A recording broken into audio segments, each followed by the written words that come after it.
Welcome to another episode of Kitchen Witchyn. Today we will be conjuring up cafecito, coffee, witch's brew.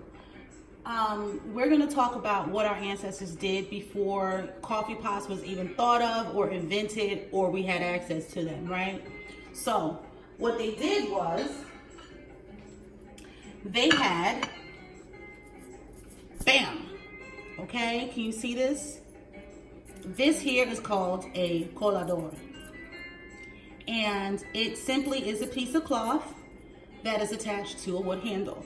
Now, if they didn't have this, they would use cheesecloth or any kind of material, whether or not it was a sock, a clean one, of course, or a t-shirt, any type of material that they could use. Okay, so what you will need is, of course, the colador and a glass, okay?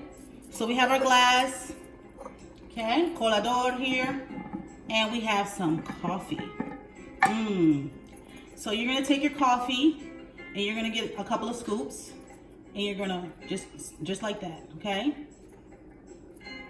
And you stop when spirit tells you to stop, okay? I just stopped. You can count my scoops. I didn't, but you know, that's what you do. So now you have this thing here, almost like a funnel, and you stick this inside of your vessel or your glass, okay? And I have here a tea kettle. Hopefully you can see this. And you just take the tea kettle and you pour water right on top and you let it ride. Great. Okay.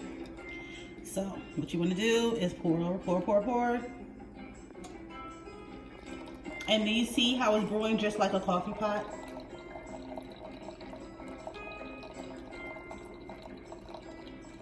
You continue to pour. But don't do what I just did. Don't sit the thing here on the edges because if you do that, you're gonna wind up having a little spillage here, but whatever, okay? We don't like to waste, okay? So we're gonna, so we gotta take our time with it. Nowadays, we want everything all rush. What we're trying to do is prevent microwave, radiation, bacteria that sometimes get in these coffee pots that we don't even realize or care about. Do you wonder why you're always sick? I don't know. Point of the matter is, sometimes you got to take it back. Let's take it back to the way our ancestors used to do it, okay? So, again, material, some coffee, a vessel or a glass, and this is how we conjure some delicious, scrumptious witch's brew. Okay, so now that we have this going, right, I'm gonna leave a little space because we gotta leave a little space for a little milk or cream, or you can just drink it black like this, whatever way you like. So I'm gonna move this to the side here, and I'm gonna show you another way of doing it. If you don't have a tea kettle, no worries. Got one of these, huh? See that right there? That's just some hot water that was boiled, and you do the same thing. Okay, because let me tell you something. Our ancestors didn't have no tea kettle, okay? Not until later on. So what they did was exactly what I'm showing you. They just used a pot with some water, see, and they poured it in there. Okay.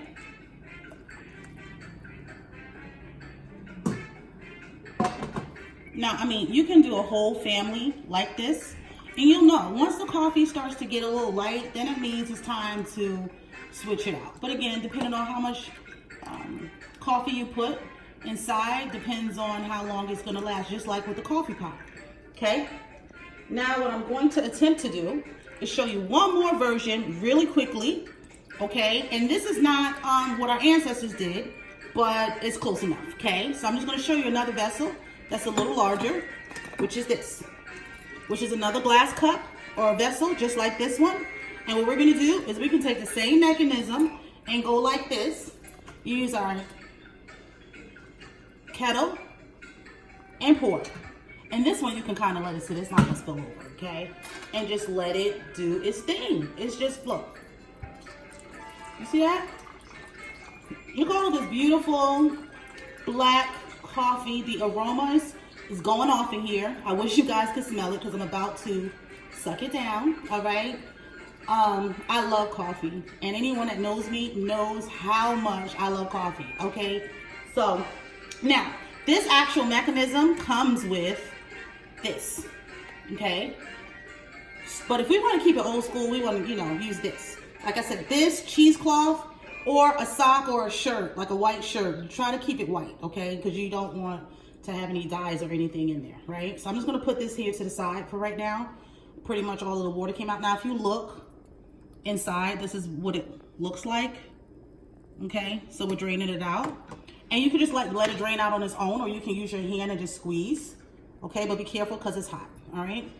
Now you can look inside. Can you see inside? So it looks the exact same way it would look inside of a coffee pot. So I'm gonna sit this here, and then I'm gonna show you one more way, which is you add a little coffee, and, okay, I'm not gonna go too far because this is just for example, okay? And I really prize my coffee here. And we're gonna pour. Pour.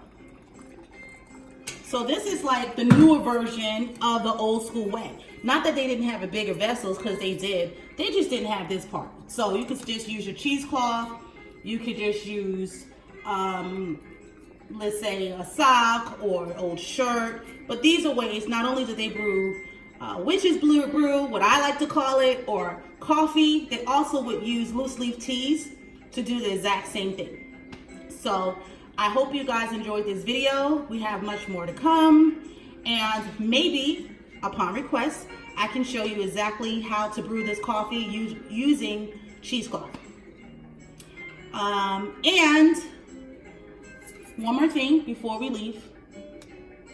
Now that we have our coffee brewing here, I'm going to go grab some milk so you can see just how luscious this here thing is going to get here.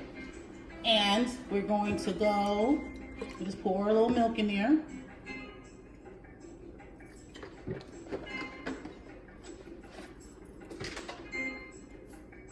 Conjure on.